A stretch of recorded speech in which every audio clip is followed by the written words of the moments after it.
was sleeping. But you do realize that impersonating a lawyer is a federal crime. And here's the thing about you. That would not be the only crime you committed. Your name, David Holliday, is associated with 2 separate assaults.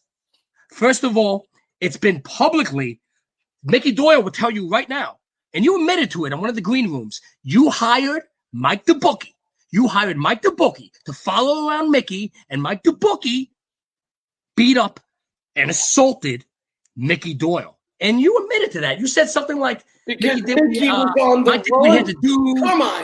Come on, dude. You're worse than the rest of you're calling the kettle black. Let me tell you something. Mickey was on the run.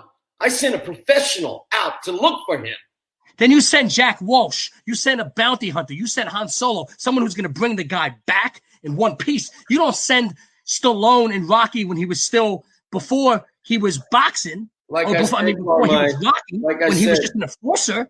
You don't send an enforcer. I lived in the same neighborhood you did, buddy. I know how it works. And you know how it works, too. Why are you? And hey, listen, I actually moved from Whitestone. I'm in Bayside now. But you know what? Just because you lived in the same neighborhood as me, you think I'm going to go easy on you? You think I'm like, I don't care if you're Italian. I don't care if white. I don't care what you are. Me and you, the only thing that I have in common with you is I have an issue with the way things are going on. But we're on 2 separate sides. 2 separate sides of that issue. I have an issue with how Mickey's being treated. And I have an issue with the fact that you assaulted 2 people. You know who the second one is? Oh, you know who the second one is. Yeah, you're talking about the guy that showed up at my house with a knife? Everybody wants to forget. This is crazy. Number one, I sent somebody out to take care of Mickey because he was on the run. Number 2, I didn't have anything to do with it. This guy came at me with a knife. What would you do, Carmine? What would your people do if somebody came at you with a knife in your own home? I guess. I don't know why you got Mike the Bookie involved. You should have just did what you did with Howard. You gave him a nice A-OK shiner. I don't know. Real nice shiner. I've explained this already. You see what I'm doing? You see what I'm doing with my hands? A real nice shiner you gave to Howard. An A-OK shiner. You know what the difference? Do you know what the difference between me and you? The main difference between me and you? What's that? Before I come on a program, before I get involved in everything, I do my research, brother. I do my due diligence. Unlike you, when you interviewed Mario Mancini and botched the whole damn thing. Because let's face it, brother, you don't know a damn thing about wrestling. You had no business interviewing any wrestler. Mario Mancini. And then what do? As if that wasn't insulting enough, you're spitting candy corns on the computer screen when you're talking to Bill DeMott. Bill DeMott, everything that man's been through, everything he does for the society, for his daughter, everything. Bill DeMott, you're going to disrespect Bill DeMott? You're going to disrespect Bill DeMott? Are you kidding me? Listen, I'm not saying that we didn't have some bumpy time. The road was a little bumpy at the beginning. I got you. Come on, but we're growing, all right? We've gotten beyond that now. I mean, I just broke bread with Del Wilkes in my own home. Bill DeMott and I talk all the time. He's Team Holiday. Ray Lloyd, man. Listen, even Paul Roma said, you know what? That Davey's not so bad. You got to watch all the shows, Carmine, across the WWAB podcast, my man. Oh, listen, I didn't pick and choose. You got to be one of the 4.2 million that just watched Mike Drosy on Road to Recovery last night, man. The shows are booming. You know why? Because on any given day, my man, David Holliday shows up on one, if not all, of the shows. Yeah, that may have worked for a while, man. But like I said, time's running out. Holiday's over. And you can try to piggyback off the wrestlers. You can talk about Del all you want and your little picture that you guys took. You can talk about Paul Roma. How do you think Del the Patriot and Paul Roma are going to feel when they start to recognize the patterns in your behaviors? The flip-flopping. What do I mean by flip-flopping? 1 second you love Casey. Next second you don't even have the balls to propose to her. And then you say you never loved her. That's flip-flopping. That's flip-flopping. The lying, the flip-flopping, you know what those are the qualities of?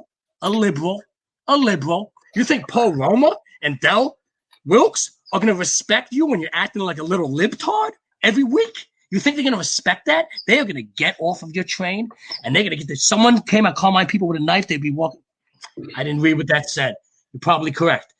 I'm going to tell you this one more time. When they start to see your behavior, these other wrestlers, they're going to jump off that David Holiday train quick, brother. And you better have another backup. I hope you have another wrestler. Maybe Don. No, Don's not going to have your back. He's on Team Mickey. I don't know who you got. You know, the only one that you might be able to get because he doesn't have any affiliation yet, you have Glacier. Maybe Glacier, but Ray Lloyd is one of the sweetest, nicest guys I ever met. Yeah, it's very, very unlikely that he's going to back you. Very unlikely. Very unlikely. Listen. Keep lying. Keep flip-flopping. Keep doing it, Dave. Keep doing it. You have anything else to say? It's your green room, right? So I'll let you, because I'm done with this one, to be honest. Get this guy off my show, please. I'll keep this little charade going a little longer because it's your green room. It's your green room. So by all means, Avi, get out here, Avi. Get out here, brother. I'm here, Carmine. I'm here. Am I supposed to be frightened by you, Carmine Rizzo? You've known me for 20 years, man. Would I ever hurt you? No, but you know what? I'll tell you what, Carmine Rizzo. You've always been a very guy. You realize when there's an advantageous moment. You show up on this podcast. Look at JC Farina, who's been here since day one. This episode deserves an award. What a show, Carmine. And you know what? You haven't been part of it. You haven't been part. Exactly. I respect that. Now you're speaking. Now you're speaking the truth. Who doesn't want to put on a show? Because you guys put on quite a show with your little courtroom, Avi. What a joke. Pompous. Judge Pompous. Yeah. You know what? I was reaching for something, but I'm not. This is what you need, Carmine Rizzo. And guys and gals, I want to let you know that every single time Reichard is on my bandwagon and Sharpies can knock on my door because they realize that I'm the man with a plan, I'm Superstar Avi Klein, I'm fine, and everybody knows that every single sponsor that wants to be attached to the greatest podcast and moving across the board, they reached out to me. Kleenex reached out to me, and you know what they told me? Carmine Rizzo's going to show up, and he's going to cry me a river. So here, reach out, Carmine. Reach out. Reach out, Carmine. Here, give me your face. Come here. Come over here. Give me a close-up. Give me a close-up, buddy. Give me a close-up. There we go. How many shows you do a week now, brother? I do more shows than you can count because you were never a math major. How about that? I can't argue that. Queensboro math, man. Can't argue that. That's your deal. Listen, Carmine, I don't want you to sully. I don't want you to sully my program with your presence. What do you want? How many shows you do? How many shows do I do? 7 shows, right? No, I don't do 7 shows. You wish I would do 7 shows a week. I do 14 shows, including the Patreon a week. How about them apples? I forgot about the doubles. How about them apples? Huh?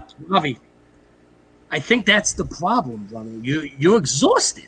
Let me tell you something, man. The Avi Klein I know, the Avi Klein that I've worked with in the past, would never allow the crap show, the circus that's going on in his show today. He would never allow himself to lose control of the reins the way that you have lost control. Read it and weep, Carmine. Read that right there. There's a comment. I address my faithful, my community, my brothers and sisters who comment. Look at that comment over there. Hey, I hate to brag to you, brother, but JC Farina made that comment once I got on the program. JC Farina makes that comment every single time he knows that talent graces these shows. David Holiday so happened to be alongside you. So if you want to piggyback off this man's talent, I'm not going to allow that, Carmine. I know you and I go back. Carmine, we've had some pretty interesting moments. Do you remember 2007? Yes, I do. Yes, I do. Do you remember when I was in your movie? You cast me to be in your movie After the Life. Yeah. APL. Yeah. I went through a vigorous 1 year of training. I got to say, it was, honestly, this is shooting. My favorite set I've ever been on in my life, brother. I appreciate that. Like, Thank you, made me Carmine. feel comfortable. Carmine, do me a favor in case, guys, we want a Kodak moment. We're going to have some people. Guys, we got Kraus Marketing. We've got 5WPR, the best PR company in the world. We're taking snapshots. I want a soundbite. I want a soundbite. Can you say that again? Say that one more time, Carmine, please. Can we have one moment of realness? You had a whole show where you had... No, wait a minute. Hold on. I want this moment to be captured for prosperity. I want this. Carmine Rizzo. Hold on. Carmine, men are speaking. I want to save this moment for prosperity. Can you say that again? This was a great movie. It's the greatest movie experience you were part of? Thank you. Can you say that again? That was the greatest film you were part of, correct? It was the greatest set I was ever part of, and that's the truth. And you know why? It's a safe, comfortable spot where creative juices could flow amongst all of us, man. The creative juices were flowing. We all felt comfortable. No one felt threatened. No one was coming after everybody. It was a controlled, beautiful environment. You know why I bring it up? because that ATL set was the complete antithesis of this green room. You know what antithesis means? I know how to spell it as well, Carmine Rizzo. What are you getting at? Opposite. I'm getting at you're a hack. You're a shell of your former self. The Avi Klein that I knew was able to be a leader. You held, like I said, you held this. You had the castings, the auditions, and then we were practicing, training. You had this whole camp of actors, and you never lost control of any of us. Anytime there was internal conflict, you got yourself involved and you deaded it. And now you're the antithesis. Instead of deading it, I see you with a can of gasoline, and you have a super soaker, and you're just spraying it, brother, everywhere. You're seeing fire, and you're spraying it anywhere and everywhere you can. I have another story for you guys, man, that people in the green room probably don't know about, that I know. Award-winning show. Avi and David are the heart and soul of the green room. Everyone else is piggybacking. Hey, listen, I'm not disagreeing with that. I'm a fan of this show, man. I'm a fan of David's. I'm a fan of Howard's. I was a fan of everyone in this green room. In the last couple of months, when this witch hunt against Mickey started, that's when my heart changed. The Avi I remember, bro. You remember a couple years ago, we were at an 80s party. This is a true story. Couple years ago. At an 80s party. Couple. I dressed up as Keith Hernandez. I had an 86 Met jersey. You looked great, by the way, that night. Yeah. Yeah, thank you. I love you, brother. I love you, man. I love you, Carmine. I love you, man. And you remember what you dressed up as? I said yes, since it's an 80s party, I dressed up as... I remember what you said. Can I say it? Yes. You said, since it's an 80s party, I'm going to go with 1880s. I remember what you said because... You're a hilarious guy. And I remember gold. I remember gold. You said it's an 1880s. Like, Davy Crockett. So picture me and Avi. We're taking the train after the party. I'm dressed as a Met guy. He's dressed as Davy Crockett, which means he has a fake rifle. Somebody... This is a true story, by the way. True story. This is a true story. Somebody called the police on us. Me and Avi are on the G train, I believe. And it's parked. It's there in the station. All of a sudden... banging on the window, we look up. 2 cops have guns to either of our heads, to both of our heads. Guns. And the one cop with the gun to Avi's head is screaming, "Show me your hands! Show me your hands! Drop the rifle! Show me your hands!" And Avi's like, which one? What do you want me to do? Drop the rifle? No, because he was actually saying, so he said, here's what he said, because you're right, partially. He said, "Hey, I want your hands up in the air, but drop them and put them behind your back." I'm like, well, which one? Behind my back or raise? I didn't know what to do. I had no idea. And, of course, you were giggling. So. Oh, I was giggling. I was laughing the whole time. Cops eventually get on the train. They throw you down. They throw me down. They grab the rifle. They empty our pockets. One cop realizes it. He goes, "Oh, this is a fake." He's laughing. The other cop was pissed off. He was not happy. They know how to wear open shirt combo. They're complimenting us. Thank you. Appreciate it. Carmine's culturally appropriate at the Halloween party. So, anyway... After the cops left, me and you, what did we do? We walked around the neighborhood and we laughed about it. Why did the cops leave? Why did the cops leave, Carmine? Because you're a teacher. You got us out of it because you're a teacher. You mentioned the Board of Ed and you got us out of it. That's true. The reason I bring up that story, man, is that Avi that I remember, man, my brother from the Queensboro days, my brother from Wizzle's Tale helped me out with my movie. He was in movies. I casted him in one of my movies. He was amazing. He played one of my best friends and have a best friend playing my best friend to kill it. You've done so much, dude. That's amazing.